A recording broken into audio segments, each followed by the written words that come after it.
News 4 Investigates has been reporting on New York's HALT Act, which limits the length of time inmates can be housed in solitary confinement. It's been over a year since that law was first implemented, and there are still some issues. Some say it's a disaster and should be repealed. Others claim critical components of this law are being flouted. Now, we need to warn you, this story does contain images that you may find disturbing. Luke Moretti reports. A state correctional officer assigned to a prison in western New York is attacked last month by an inmate. It's an image that's fueling calls for the Humane Alternatives to Long-Term Solitary Confinement Act, known as HALT, to be repealed. The violence is rising. Michael Powers is the president of the union representing state correctional officers. Ultimately, at the end of the day, we're dealing with a much more violent setting. It's a smaller inmate population. Powers and the union are pushing for a full repeal of the state's HALT Act, which he believes is contributing to an increase in prison violence. The ability to separate violent actors from each other is becoming increasingly difficult for us, which is assisting in the rise of the violence in our facilities. The union claims that since HALT went into effect just over a year ago, violence in state prisons has increased about 30%. The HALT Act sets limits on how long inmates spend in solitary confinement while offering rehabilitative options. Do you know how many people now are totally discouraged in there because they thought that we had a victory in this law and that things would change, and nothing's changed? HALT advocate Jerome Wright spent 3 decades in state prison for a murder conviction in the 1970s. His longest stretch in solitary was 2.5 years. He applauds the recent filing of a class action lawsuit against the State Department of Corrections and Community Supervision, also known as DOCS. Among other things, the lawsuit brought by the New York Civil Liberties Union alleges that DOCS is routinely imposing segregation exceeding the limits that HALT allows. You can put lipstick on a pig, it's still going to be a pig.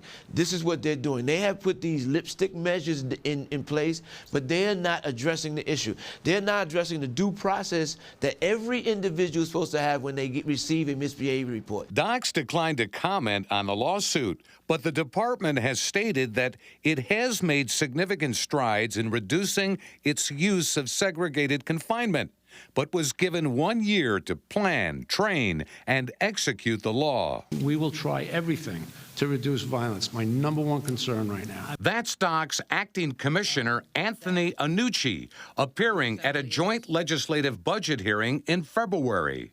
He told lawmakers that in 2022, there were about 1,500 assaults on staff, which represents a 25% increase from the prior year. I learned this many years ago.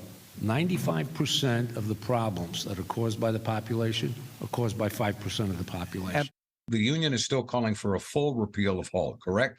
No question in your mind that the surge in violence is directly related to HALT. Well, it surely plays a factor in it, just simply based on the fact that the incarcerated individuals recognize that there's no consequences for their actions, really, ultimately.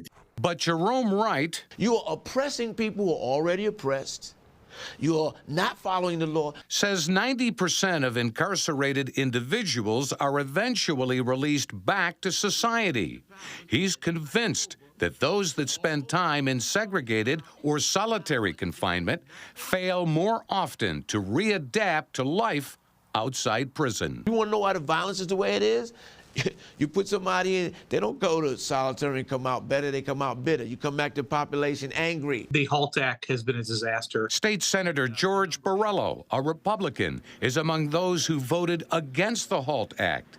He also thinks that HALT should be repealed. Is there an appetite in Albany for that? No, unfortunately, Albany is a place where the tail wags the dog. And the tail in this case are the most radical elements of these far-left special interest groups. Borrello tells News 4 Investigates that while he believes that repealing HALT is the best solution, beyond that, he'd like to see measures that can improve recruitment and morale. The culture has been to create this false narrative that somehow people in prison are political prisoners and not criminals. And that in itself has led to an increase in violence and a lack of respect. HALT Solitary Campaign Co-Director Jerome Wright says his interest is in the humane treatment of those behind bars. If an incarcerated person attacks a staff person or attacks another incarcerated individual, there are provisions in HALT that allow them to be punished to the full extent of the law.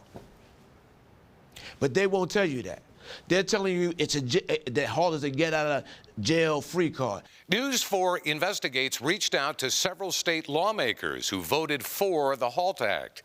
They were not immediately available to do an interview on the subject of HALT or violence in state prisons. Luke Moretti, News 4.